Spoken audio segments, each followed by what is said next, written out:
Welcome back to Filmy Rocks. Friends, ಇವತ್ತು ನಾವು box office collection ಮಾಹಿತಿ ನಿಮಗೆ ತಿಳಿಸಲಿಕ್ಕೆ ಹೊರಟಿರೋದು ಕರ್ನಾಟಕದ ಮೋಸ್ಟ್ ಅವೇಟೆಡ್ ಮಾಸ್ ಫಿಲ್ಮ್ ಆದ ಭೈರತಿ ರಣಗಲ್ ಇವತ್ತಿಗೆ ರಿಲೀಸ್ ಆಗಿ 10 ದಿವಸಗಳು ಕಳೆದವು.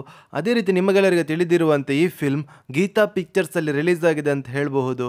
ಹಾಗೆ ಈ ಫಿಲ್ಮ್ ಲೀಡ್ರಲ್ಲಿ ಕರ್ನಾಟಕದ hattrick hero Shivaraj Kumar sir ಇದ್ದಾರೆ. ಹಾಗೆ ಭೈರತಿ ರಣಗಲ್ ಫಿಲ್ಮ್ನ ಸ್ಟೋರಿ ಲೈನ್ ಹಾಗೂ ಈ ಫಿಲ್ಮನ್ನು ಡೈರೆಕ್ಷನ್ ಮಾಡಿದವರು ನರ್ತನ್ ಅವರಾಗಿದ್ದಾರೆ.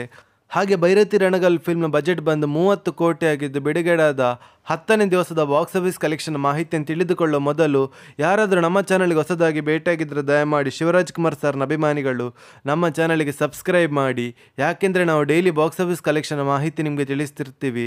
ಅದೇ ರೀತಿ ಭೈರತಿ ರಣಗಲ್ ಫಿಲ್ಮ್ನ ಬಿಡುಗಡೆದ 10ನೇ ದಿವಸದ 2 ಶೋ ಪ್ಲಸ್ ಅಡ್ವಾನ್ಸ್ ಬುಕ್ಕಿನ ಪ್ರಕಾರ ಬಾಕ್ಸ್ ಆಫೀಸ್ ಕಲೆಕ್ಷನ್ ಮಾಹಿತಿ ನಿಮಗೆ ತಿಳಿಸ್ತಾ ಇದ್ರೆ, ಕರ್ನಾಟಕದಲ್ಲಿ ಈ ಫಿಲ್ಮ್ ಸಂಡೇ ಆದ ಕಾರಣ ಕಲೆಕ್ಷನಲ್ಲಿ ಅದ್ಭುತವಾದ ಗ್ರೋತ್ ಅನ್ನು ನೋಡ ಸಿಗ್ತಿದೆ ಅಂತ ಹೇಳ್ಬೋದು ಭೈರತಿ ರಣಗಲ್ ಫಿಲ್ಮ್ಗೆ. ಹೌದು ಫ್ರೆಂಡ್ಸ್, ಈ ಫಿಲ್ಮ್ಗೆ ಎಲ್ಲ ಕಡೆಯಲ್ಲಿ ಕೂಡ ಫ್ಯಾಮಿಲಿ ಆಡಿಯನ್ಸಿಂದ ಅದ್ಭುತವಾದ ರೆಸ್ಪಾನ್ಸ್ ನೋಡ ಸಿಗ್ತಿದೆ ಅಂತ ಹೇಳ್ಬೋದು. ಅದಕ್ಕಾಗಿ ಸಂಡೇ ಕಲೆಕ್ಷನಲ್ಲಿ ಅದ್ಭುತವಾದ ಗ್ರೋತ್ ಅನ್ನು ನೋಡ ಸಿಗುತ್ತಾ ಕರ್ನಾಟಕದಲ್ಲಿ ಬಿಡುಗಡೆದ 10ನೇ ದಿವಸಕ್ಕೆ 2 ಶೋ ಪ್ಲಸ್ ಅಡ್ವಾನ್ಸ್ ಬುಕ್ಕಿನ ಪ್ರಕಾರ 1,15,00,000 ಕಲೆಕ್ಷನ್ ಮಾಡ್ತಿದೆ. ಹಾಗೆ ಓವರ್ಸೀಸಲ್ಲಿ 48 ಲಕ್ಷವನ್ನು ಕಲೆಕ್ಷನ್ ಮಾಡ್ತಿದೆ. ಹಾಗೆ ಈ ಫಿಲ್ಮ್ನ world wide box office collection ಬಗ್ಗೆ ಮಾತಾಡೋದಾದರೆ, ಬಿಡುಗಡೆದ 10ನೇ ದಿವಸಕ್ಕೆ 2 ಶೋ ಪ್ಲಸ್ ಅಡ್ವಾನ್ಸ್ ಬುಕ್ಕಿನ ಪ್ರಕಾರ 1,53,00,000 ಕಲೆಕ್ಷನ್ ಮಾಡ್ತಿದೆ. ಹಾಗೆ ಭೈರತಿ ರಣಗಲ್ ಫಿಲ್ಮ್ನ ವರ್ಲ್ಡ್ ವೈಡ್ ಗ್ರಾಸ್ ಕಲೆಕ್ಷನ್ ಬಗ್ಗೆ ಮಾತಾಡೋದಾದರೆ 33,80,00,000 ಕಲೆಕ್ಷನ್ ಮಾಡ್ತಿದೆ.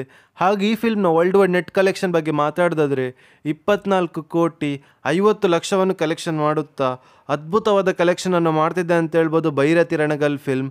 ಹಾಗೆ ನಿಮ್ಮ ಪ್ರಕಾರ ಈ ಫಿಲ್ಮ್ ಲೈಫ್ ಟೈಮ್ ಎಷ್ಟು ಕಲೆಕ್ಷನ್ ಮಾಡ್ಬೋದು ಅಂತ ನಮ್ಮ ಕಮೆಂಟ್ ಬಾಕ್ಸಲ್ಲಿ ತಿಳಿಸಿ. ಹಾಗೆ ಯಾರಾದರೂ ನಮ್ಮ ಚಾನಲ್ಗೆ ಹೊಸದಾಗಿ ಭೇಟಿಯಾಗಿದ್ದರೆ ಕರ್ನಾಟಕದ ಹ್ಯಾಟ್ರಿಕ್ ಹೀರೋ ಶಿವರಾಜ್ ಕುಮಾರ್ ಸರ್ನ ಅಭಿಮಾನಿಗಳು ನಮ್ಮ ಚಾನಲ್ಗೆ ಸಬ್ಸ್ಕ್ರೈಬ್ ಮಾಡಿ. ಯಾಕೆಂದರೆ ನಾವು ಡೈಲಿ ಭೈರತಿ ರಣಗಲ್ ಫಿಲ್ಮ್ನ ಬಾಕ್ಸ್ ಆಫೀಸ್ ಕಲೆಕ್ಷನ್ ಮಾಹಿತಿ ನಿಮಗೆ ತಿಳಿಸ್ತಿರ್ತೀವಿ. Thank you.